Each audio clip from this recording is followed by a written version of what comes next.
It was 5 in the morning, and I was standing in an airport check-in queue with 2 exhausted kids draped over the suitcases when my phone buzzed. "We're sorry to inform you that your booking has been cancelled." Cancelled. The holiday I'd saved for all year. £3,000. The kids had been counting down on a paper chain on the fridge. I stepped out of the queue, my heart going, and I called the number. A woman answered. I explained, "I'm standing in the airport, we're about to check in. Your text says it's cancelled, what is going on?" And she sighed, an actual sigh, like I was the inconvenience. "Yeah, that route's been pulled," she said. "It's all in the terms and conditions you agreed to. We don't refund in these situations. You really should read them next time."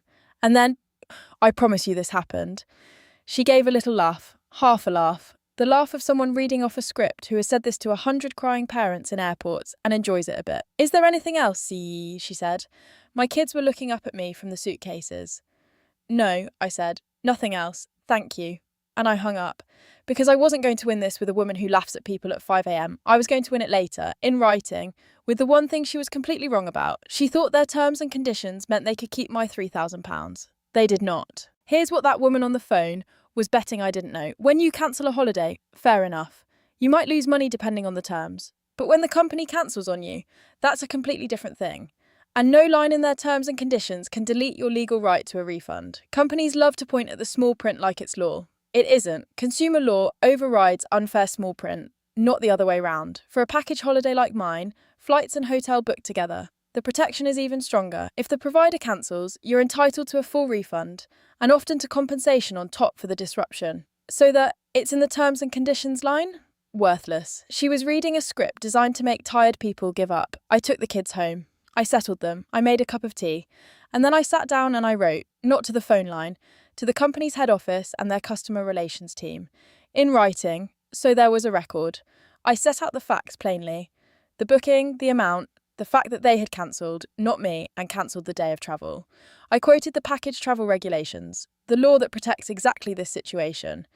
And I stated clearly that I was entitled to a full refund of £3,000, plus the reasonable costs I'd incurred getting to an airport for a holiday they'd cancelled. I gave them 14 days, and I made it very clear, without being aggressive, that I knew exactly what I was owed. The reply did not come from a laughing woman on a phone line.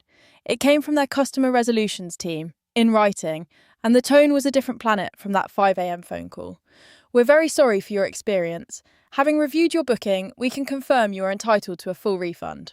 All £3,000, plus, because I'd asked, and because I was entitled, the cost of the taxis and the airport parking we'd wasted that morning getting there for a holiday that didn't exist. The refund was in my account within the fortnight. And here's the part that still makes me smile. Somewhere in that company is a script, and a phone line, and people trained to sigh and laugh and say, 'It's in the terms and conditions,' until the customer gives up and goes away.